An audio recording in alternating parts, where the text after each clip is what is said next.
డబ్బు, అనారోగ్యం, ఉద్యోగం, వ్యాపారం, అప్పులతో బాధపడుతున్నారా? మీకోసమే లాంచ్ యువర్ ఫ్యూచర్ ప్రోగ్రామ్. నమస్కారం అమ్మా. నమస్తే అమ్మా. మనం చాలా సార్లు మన చుట్టుపక్కల ఉన్న వ్యక్తులకి కానీ లేదంటే ఒక రిలేషన్షిప్ లో అయినా కానీ ఒక పర్సన్ కి చాలా విలువిస్తాం.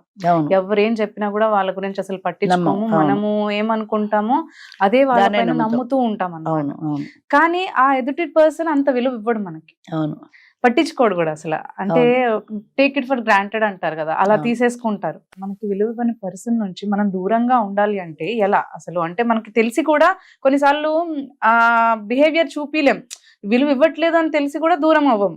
ఇది చాలా సందర్భాల్లో జనరల్ గా ఏం జరుగుతుందంటే, మనం ఒక వ్యక్తిని అంటే ఒక ఫ్రెండ్ కావచ్చు, బంధువు కావచ్చు, ఎవరు కావచ్చు, విపరీతంగా ఇష్టపడతాం. వాళ్ళలో ఏవో కొన్ని నచ్చిన అంశాలు ఉండొచ్చు, విపరీతంగా ఇష్టపడతాం.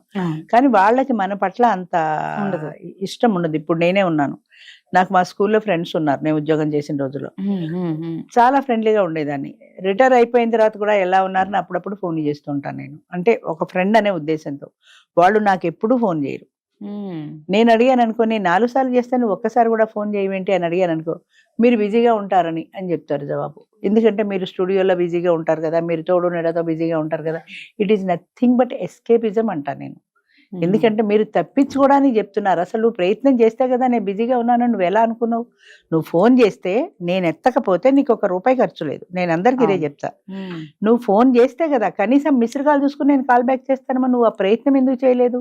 బిజీగా ఉంటారేమో, నీకు నువ్వు అనుకూలంగా ఉంది కాబట్టి నీకు నువ్వే జవాబు చెప్పేసుకుని మానేసావు అని అడిగితే ఈసారి చేస్తారండి అంటారు. ఇంతవరకు చేయలే.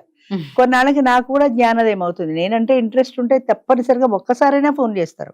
ఒక్కసారి కూడా ఫోన్ చేయని వాళ్ళ కోసం నేను ఎందుకు బాధపడాలి అని గ్రాడ్యువల్ గా నేను కూడా తగ్గించేస్తాను. ఇలా తగ్గించిన ఫ్రెండ్స్ నాకు ఇంతమంది ఉన్నారు.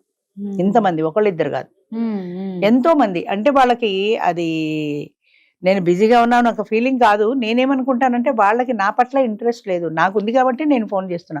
వాళ్ళకి ఇంట్రెస్ట్ ఉంటే వాళ్ళు కూడా చేస్తారు కదా. సో నా పట్ల ఇంట్రెస్ట్ లేని వాళ్ళ మీద నేనెందుకు ఇంట్రెస్ట్ చూపించాలి? నేనెందుకు ఆత్మీయంగా ఉండాలి? నేనెందుకు స్నేహంగా ఉండాలి? నన్ను నేను ప్రశ్నించుకొని, అది కొంచెం కష్టమైనా నేను కూడా గ్రాడ్యువల్గా తగ్గించుకోవాలి. ఎవరైనా అంతే. మనం విపరీతమైన ఇష్టంతో ఉంటాం అవతల వాళ్ళ మీద, కానీ వాళ్ళకి అసలు మనం అంటే లక్ష్యమే లేదు. మన పట్ల ఇప్పుడు ఇద్దరు వ్యక్తులు ఉన్నప్పుడు, ఒక వ్యక్తి రెండో వ్యక్తిని ఇష్టపడినప్పుడు ఆ వ్యక్తి కూడా అంతో ఇంతో ఈ పట్ల ఇష్టం ఉండాలి.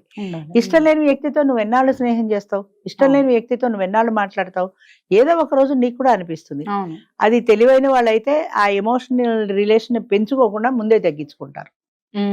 2-4 సార్లు మాట్లాడిన తర్వాత వాళ్ళ హావభావాలు, వాళ్ళ మాట తీరు నీకు అర్థమైపోతుంది కదా, వాళ్ళు నీ పట్ల ఎంత ఆత్మీయంగా ఉన్నారు. అది నీ పట్ల ఆత్మీయంగా లేని వ్యక్తుల పట్ల నువ్వెందుకు పెంచుకోవాలి? నువ్వే తగ్గించేసుకుంటే పోతుంది కదా. గ్రాడ్యువల్ గా తగ్గించేసుకో.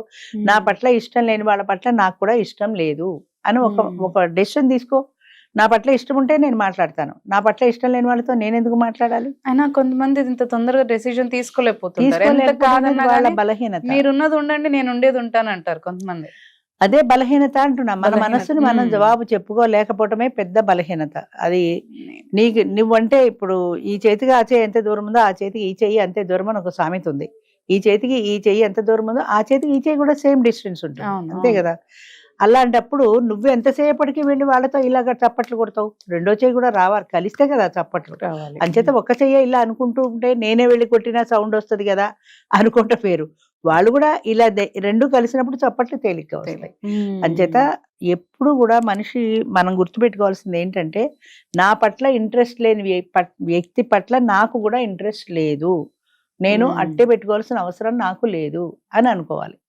మీరు బిజీగా ఉన్నారు కదా అని చేయలే, మీరు ఎప్పుడు బిజీగా ఉంటారు కదా, మళ్ళీ ఇదొక సెటైర్. మీరు ఎప్పుడు షూటింగ్లో బిజీగా ఉంటారు కదా, మీరు ఎప్పుడు తోడు నెడతావు. నేను బిజీగా ఉన్నాను నువ్వెందుకు అనుకుంటావు? నువ్వెందుకు చేసి అసలు నువ్వు ప్రయత్నం ఎప్పుడు చేసావు? దాని జవాబు ఉండదు. ఎంతసేపు ఇదే చెప్తారు అంతే. ఎంత మందితో మాట్లాడు ఇదే రిలేషన్. అప్పుడు నాకు కూడా జ్ఞానోదయం అయిన తర్వాత అవసరమైతే వాళ్ళే ఫోన్ చేస్తారు. అవసరం లేని వాళ్ళతో ఫోన్ చేయాల్సిన అవసరం నాకు కూడా లేదు అని నేను కూడా తగ్గించుకోవడం మొదట. అలా తగ్గిపోయిన ఫ్రెండ్స్ చాలా మంది ఉన్నారు.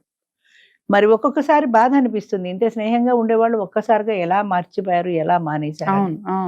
ఎంత చెప్పినా వాళ్ళు ఇదే చెప్తారు, ఇంత బిజీగా ఉన్నావు. కిందసారి నువ్వు ఇంత ఎక్స్ప్లెనేషన్ ఇచ్చినా మళ్ళీ నువ్వు బిజీగా ఉంటావు కదా అని చేయలేదంటారు అంతే. అంచేత వాళ్ళకి ప్రధానంగా ఏంటంటే వాళ్ళు ఫోన్లు చేసుకుంటూ ఉంటారు, వాళ్ళకి బోల్డు ఫోన్లు బిల్లు వస్తాయి. అందులో అంటే వాళ్ళ ముఖ్యమైన వాళ్ళల్లో నువ్వు లేవు అన్న విషయాన్ని నువ్వు గుర్తు తెలుసుకోవాలి.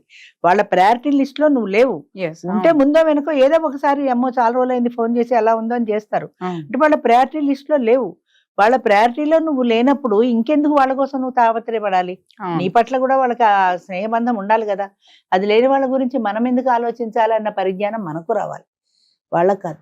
చూసావా నాకు ఫోన్ చేయలేదు అనే ఎక్స్పెక్టేషన్ ఎందుకు పెట్టుకోవాలి వాళ్ళ మీద?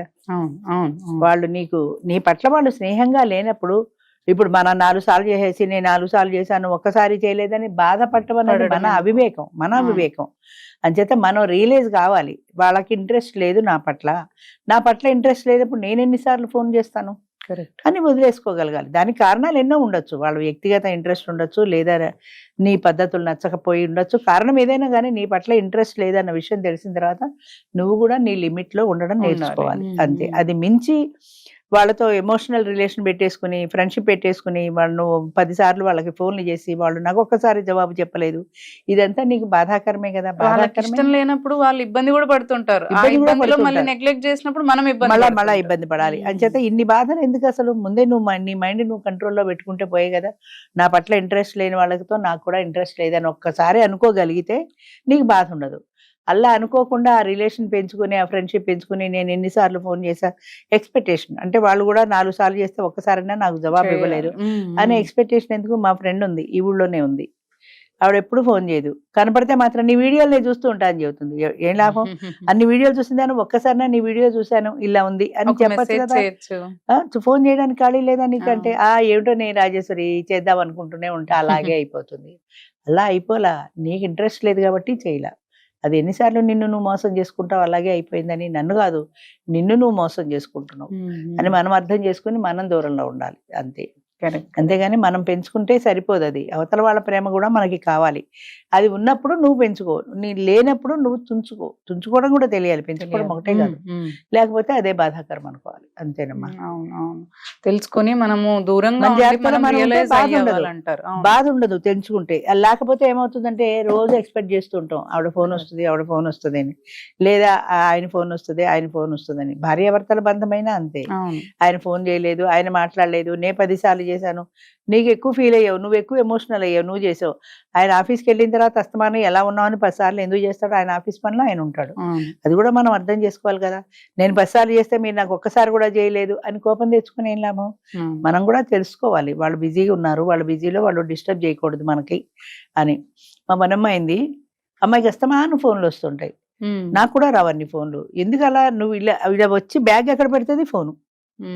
మధ్యాహ్నం ఫోను, సాయంత్రం ఫోను, మధ్యలో ఫోను. ఎందుకమ్మా నీకు ఇన్ని ఫోన్లు వస్తున్నాయంటే, మా పిల్లలమ్మా తిన్నావా లేదా అని అడుగుతున్నారు అంటుంది. వాళ్ళని తిట్టాలా, పిల్లని తిట్టాలా? భోజనం తెచ్చుకుని మనిషి తినకుండా ఉంటుందా? తిన్నావా లేదా అని ఒకసారి ఫోను. దానివల్ల అమ్మాయి పని డిస్టర్బ్ అవటల్లా, అమ్మాయి కాన్సన్ట్రేషన్ డిస్టర్బ్ అవటల్లా.